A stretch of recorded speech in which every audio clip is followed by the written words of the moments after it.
Greece riots, petrol bomb explodes among police amid violent unrest in Athens.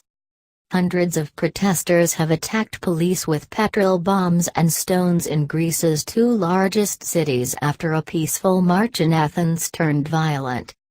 Thousands of Greeks marched through the streets of the capital to mark the 44th anniversary of the student uprising against the ruling military junta, which ended in bloodshed.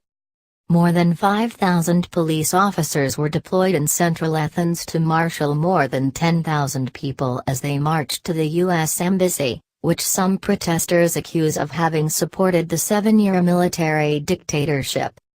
After the march, a few protesters set bins alight and threw stones at police near the Athens Polytechnic University. Images from the scene reveal chaos in downtown Athens as police try to bring the area under control. Officers used tear gas to try to defuse the situation, and it remains unclear if anyone was injured in the melee. Violence also broke out in Greece's second-largest city, Thessaloniki. Dozens of buildings have reportedly been damaged, but there have not been any reports of arrests.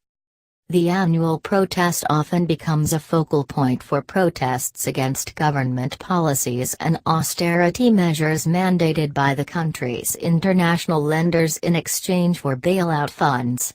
The crisis that broke out in 2010 has left hundreds of thousands of people unemployed. Protesters held banners reading, "We will live freely and no pensioner will be fired."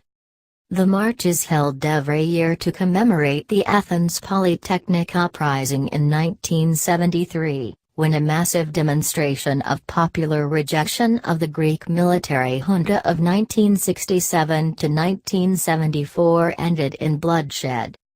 Students went on strike and began protesting against the regime on November 14, 1973, by barricading themselves in the university grounds and setting up a radio station to call on the people of Athens to reject the military junta.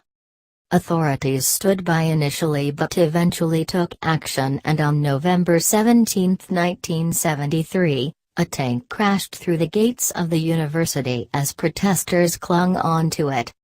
While an official investigation declared that no students of Athens Polytechnic were killed during the incident, the total recorded casualties amounted to 24 civilians killed outside Athens Polytechnic campus.